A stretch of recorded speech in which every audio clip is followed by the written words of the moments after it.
Hey class, this is part 2 of Unit 2 FRQ2, and we have two boxes that are coming at each other. This one's going 0.35, this one's going 0.35, but we don't need to look at these as individual boxes. If you look through the reading, it says, let's look at a system consisting of blocks A and B. So, block A, block B. Both of them have their own speeds at 0.35 meters per second. 0.35 meters per second, and at this instant their center of mass is at this location. And since we want to look at these two blocks as part of one bigger system, one block, so to speak, we could draw the gravity acting on the center of mass of the two block system. I will call this gravity capital mg, and I'm going to go ahead and make components for this right now. Remember, this is our x-axis and this is our y-axis, right? So that's right, that's left, that's up, that's down. So what is causing this two-block system to accelerate to the right? Well, it's not exactly mg. It would be this component right here, mg sine theta. That is the net force. There is no other forces in the x-axis. It's just mg sine theta. Now, m is going to be the two block mass, and I think each block is worth 0.2 kilograms. Therefore, this would be 0.4 kilograms because you have two blocks of 0.2 times, let's keep it easy and just say 10 meters per second squared times the sine of 37. And if you calculate all of that out, you get 2.4 newtons. That is the F net acting on the two block system. So the center of mass is going to accelerate to the right. But if you looked at, again, you looked at this as not a two-block system, but each individual block, well, then that changes everything. This one would be accelerating right, and this one would be also accelerating right, but it would still be moving up as that 0.35 meters per second slowed down to rest, right? And that's obviously a more complex thing to look at. All right, so that was part B1.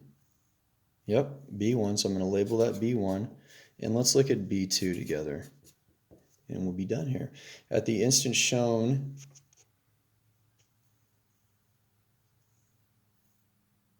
in figure 3, the blocks are moving toward each other with the same speed, 0.35 meters per second. The blocks collide 0.5 seconds later. What is the speed of the two block system center of mass just before the blocks collide? They want to know the speed of that cm, that x that we had drawn right before the blocks collide. And let's look again at the time that's involved. The time that's involved is 0.5 seconds. Okay, let's look down at the paper and get into this. Well, we just found F net, and they're asking us about some kinematic information. So this is a classic situation where you have to take your Newton's laws and your kinematics and mash them together. So I'm going to look at F net of the two block system equals ma. That's Newton's second law. All right, so this is for the two block system. And simultaneously, I'm going to look at a kinematic equation that I need to pick here. What are we looking for again? I need to remind myself, what's the speed of the two block system? So I need to know V2. I need to know my second velocity, or my final velocity after 0.5 seconds have passed.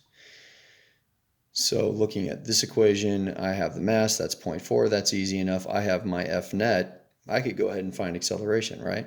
So let's go ahead and do that real quick. A equals F net divided by m, and I would get F net was 2.4 newtons from the previous part, and m is 0.4 kilograms.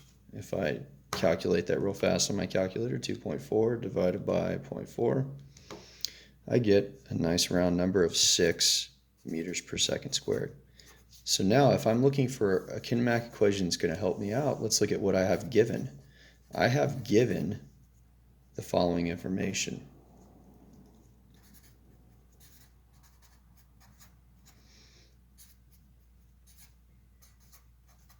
That's a 0.5 seconds. Here's the part where you need to do a little creative thinking. You might think that V1 or V initial is 0.35 meters per second, but it's not. If you're looking at the two block system, they both have 0.35 meters per second coming at each other at the instant shown in the picture that we drew. That means that center of mass at the beginning of this problem, right at this instant, the center of mass has a velocity of what? 0 meters per second. And we again are looking for V. You call that V1, V2 if you're more comfortable with that. What equation is dealing with all these variables? It is V2 equals V1 plus AT. If V1, look at me going back and forth with my variables, V equals V naught plus AT, whichever one you want to look at. If V naught is 0, then we can easily find V. It's just the multiplication of A and T. And if you multiply those two together, you would get 3 meters per second. And that is your answer. Okay, guys, don't forget to subscribe so you can see when I'm rolling these videos out. Again, they're going to happen usually the day after I assign the FRQs. Sometimes they'll happen 2 days after I assign the FRQs. Have a great day. Talk to you soon.